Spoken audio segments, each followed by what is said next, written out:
1절부터 3절까지 말씀을 함께 합독하겠습니다.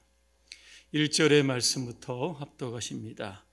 자녀들아, 주 안에서 너희 부모에게 순종하라. 이것이 옳으니라. 내 아버지와 어머니를 공경하라.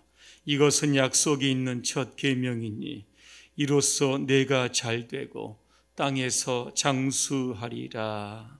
아멘. 광주의 한 장례식장에서 있었던 일입니다.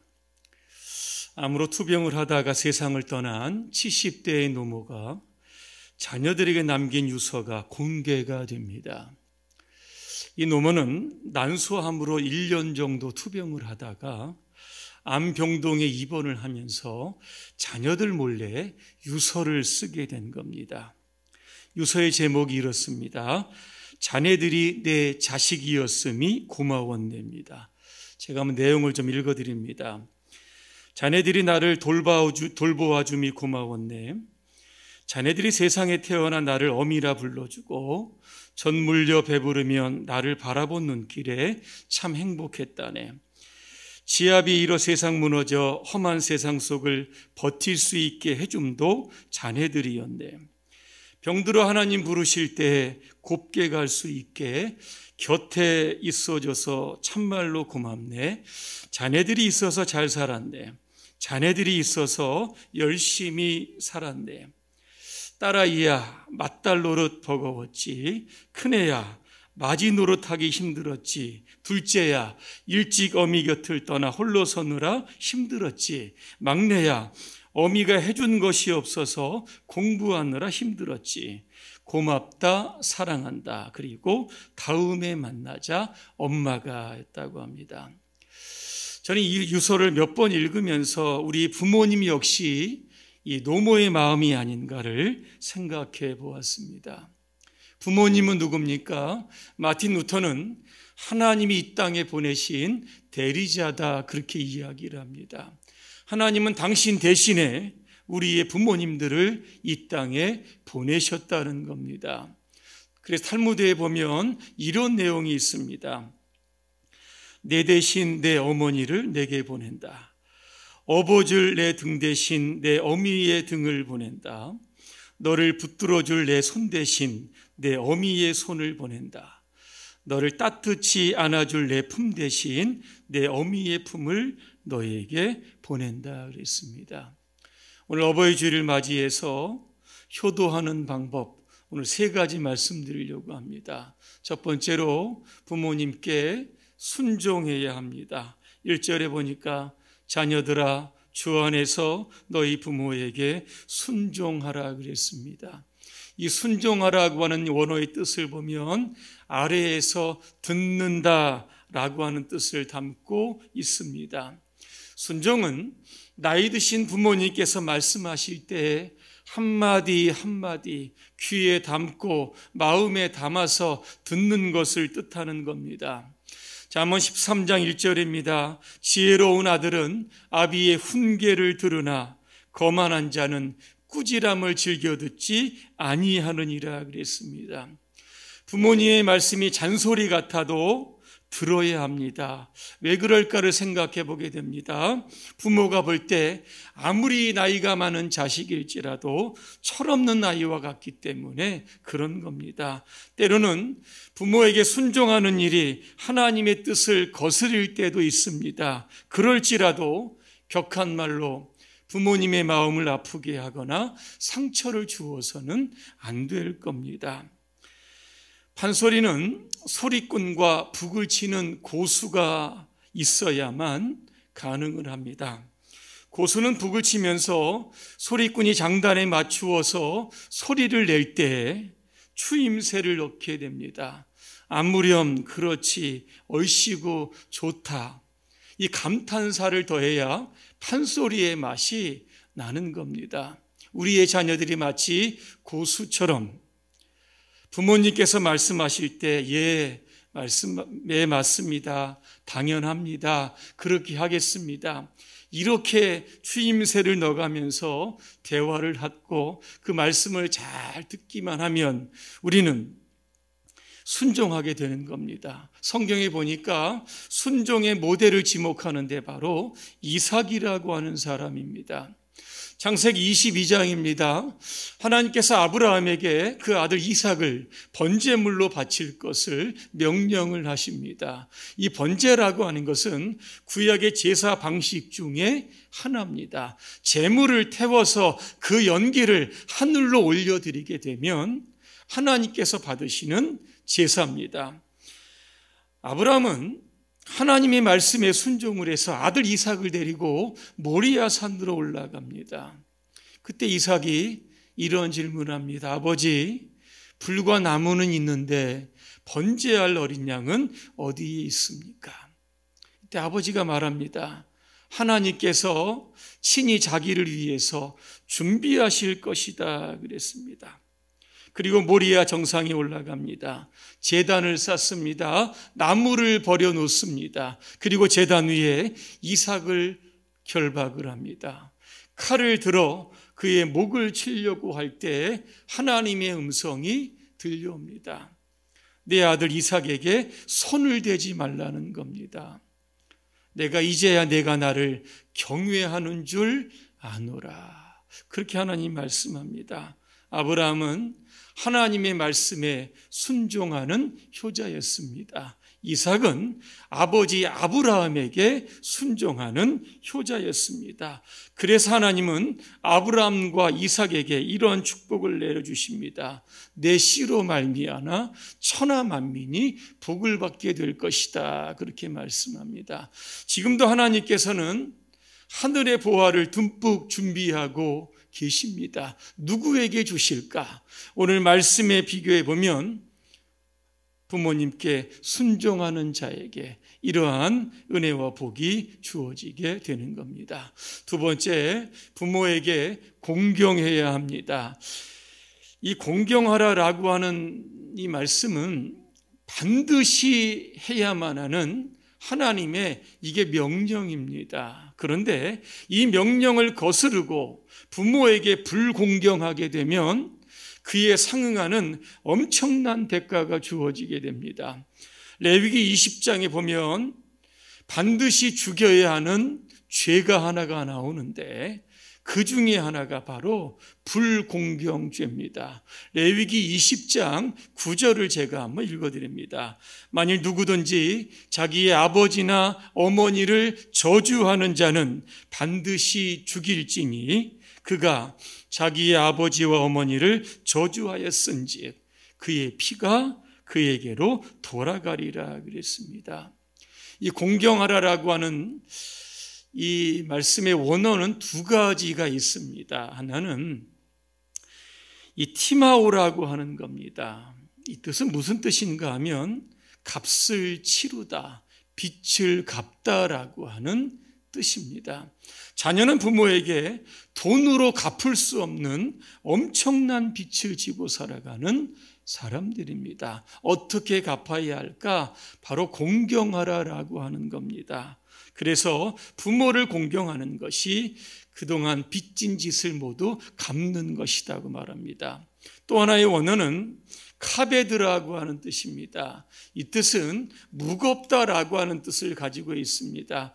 우리의 인체 장기 중에서 간을 뜻하는데 간이 굉장히 무겁다고 합니다. 다시 말하면 공경은 우리의 부모를, 그 가치를 소중하고 무겁게 생각하라는 겁니다. 자, 그럼 반대로 이 공경의 반대말이 무엇이겠습니까? 부모를 가볍게 여기는 겁니다.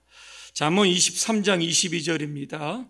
너를 낳은 나비에게 청종하고 내 늙은 어미를 경히 여기지 말지니라. 이 경이라고 하는 것은 경홀이라고 하는 말의 약자인데 소홀히 여긴다라고 하는 뜻을 담고 있습니다.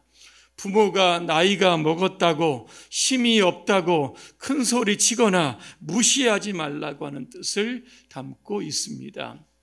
BC 1750년에 인류 최초의 성문법이 만들어지게 됩니다. 이게 함무라비 법전인데 여기에 보면 이런 내용이 있습니다. 부모를 구타한 사람은 손목을 잘라버리라 그랬습니다. 또한 방탕하고 타락하여 가정을 망친 자식은 부모의 재산을 상속할 수 없으며 계속해서 죄를 짓는 사람은 외국으로 추방하라, 그렇게 되어 있습니다. 신명기 21장에도 보니까 부모가 자식에게 아무리 질책하고 야단을 쳐도 부모의 말을 듣지 않는 그러한 자식들은 성중에 있는 장로들에게로 데리고 가서 재판을 받아서 부모가 보는 앞에서 그 아이를 돌로 쳐서 죽이라, 그런 말씀이 있는 겁니다. 이 중국인들은 이 올빼미를 이 혐오하는 동물로 취급을 합니다. 이 올빼미는 어려서는 어미의 젖을 먹고 사는데 일단 장성하게 되면 어미를 잡아먹는 이 불효하는 새라고 알려져 있기 때문에 그렇습니다. 그래서 중국 사람들은 올빼미만 보면 잡아 죽였고 그 사체를 모든 사람 앞에서 이렇게 전시했던 겁니다. 마찬가지로 사람도 부모에게 죄를 짓고 잘못하게 되면 그를 죽여서 머리를 높이 매달아서 많은 사람들이 보게 했다고 합니다. 이것을 가리켜서 효수라고 하는데 올빼미 효자에 머리 숫자를 쓰고 있는 겁니다. 셰익스피어는 이렇게 이야기를 합니다. 배은망덕한 자녀를 가진 것은 독사의 이빨보다도 더 비통한 것이다, 이렇게 말씀하고 있습니다. 성경에도 부모에게 불효한 자식은 골짜기의 까마귀가 그의 눈을 쪼일 것이다, 그렇게 말씀하고도 있습니다. 부모는 구제의 대상이 아닙니다. 동정의 대상도 아닙니다. 공경의 대상입니다. 성경에 보니까 공경의 샘플로 예수님을 증거하고 있습니다. 예수님은 마리아와 요셉의 가정에서 태어났습니다. 아버지 요셉이 일찍 돌아가셨기 때문에 제일 맏아들이었던 예수님은 이 가난한 가정에서 목수 일을 하며 30년 동안 가족을 부양하게 됩니다. 그런데 하나님께 주신 이 공생애의 사명을 감당하시기 위해서 30세부터는 하나님의 나라의 복음을 전파하시게 되었던 겁니다. 그렇게 해서 3년이라고 하는 시간을 보내십니다. 그리고 예수님은 33세에 결국 인류의 모든 죄를 사하시기 위해서 십자가에 매달리십니다. 그때 십자가 밑에 마리아, 즉 어머님이 찾아오셔서 자식을 보며 눈물로 통곡을 하고 있습니다. 그 모습을 보고 예수님은 이렇게 이야기합니다. 여자여 보소서 아들입니다. 그리고 사랑하는 요한에게 어머니를 부탁합니다. 보라 내 어머니라 그랬습니다. 그래서 요한이 90세까지 사는 동안 이 마리아를 자신의 어머님처럼 그렇게 모셨다고 합니다. 여러분, 물의 효자라고 하는 말을 혹시 들어보셨습니까? 이 문익점이 중국에서 이 목화씨를 이 붓뚜껑 속에 숨겨져 들어와서 이 목화 재배를 하게 되었습니다. 일본이 1378년경 수백 척을 끌고 남해안으로 상륙을 합니다. 마을 사람들을 닥치는 대로 죽입니다. 그래서 모두가 다 도망이 갔던 겁니다. 그런데 문익점은 어머니가 세상을 떠난 지 얼마 되지 않기 때문에 무덤을 지키고 있었던 겁니다. 하인이 와서 이렇게 이야기합니다. 지금 왜구가 쳐들어와서 사람을 죽이고 있는데 빨리 좀 도망가시라고 이야기를 하니까 그는 이렇게 이야기합니다. 집안 식구들 모두 다 도망을 가되 나는 여기에 홀로 남아서 어머니의 무덤을 지키겠다 그랬습니다. 여러분, 왜구가 쳐들어와 보니까 모두가 다 도망가고 유독 문익점만 어머니의 무덤을 지키고 있었던 겁니다. 물어봅니다. 당신 지금 뭐 하고 있는 거냐 그랬더니 어머니의 무덤을 지키고 있다 그럽니다. 효도는 어머님이 살아있을 때 하는 거지 무슨 죽었을 때 효도를 하는 것이냐 이렇게 이야기합니다. 이때 그가 이렇게 이야기합니다. 나는 어머니가 살아계실 때 외국에 나가 있었기 때문에 효도를 못했습니다. 그래서 돌아가신 후에라도 이렇게 효도하는 중입니다. 이렇게 얘기했다고 합니다. 이 외장이 이 문익점의 효심에 감동을 받았습니다. 그리고 부하를 이끌고 돌아가면서 마을 입구에다 4글자를 썼는데 이게 바로 물해효자입니다. 다시 말하면 효자는 해치지 말라, 죽이지 말라라고 하는 뜻을 담고 있는 겁니다. 공경은 부모님을 우러러 받드는 마음입니다. 존경하며 사랑하는 마음입니다. 부모님 살아계실 때 지극정성으로 공경하시기를 주님의 이름으로 축복합니다. 마지막 3번째는 부모님을 기쁘게 해드려야 합니다. 잠언 23장 25절입니다. 내 부모를 즐겁게 하며 너를 낳은 어미를 기쁘게 하라 그랬습니다. 기쁘게라고 하는 뜻은 외타겔이라고 하는 뜻인데 이게 어떤 뜻이냐면 자녀를 낳고 키우고 온갖 정성을 다 바치신 그 부모님께 기쁨을 드리기 위해서 최선을 다하라고 하는 뜻이 담겨져 있는 겁니다. 이 타임 커머스 티몬이 어버이날을 앞두고 고객 700명을 대상으로 설문조사를 합니다. 어버이날 드리고 싶은 선물과 받고 싶은 선물이 무엇이냐? 10명 중에 6명 이상이 이거라고 대답을 했습니다. 뭔지 아십니까? 현금입니다. 조금 더 구체적으로 말씀을 드리면 어버이날 가장 받고 싶은 선물 1위가 현금입니다. 2위는 가전제품이었고 3위는 가족들과 함께 식사하는 거였다고 합니다. 그럼 반대로 어버이날 가장 받기 싫은 선물, 올해는 지나갔기 때문에 여러분 내년에 꼭 명심하시길 바랍니다. 첫 번째가 뭔지 아십니까?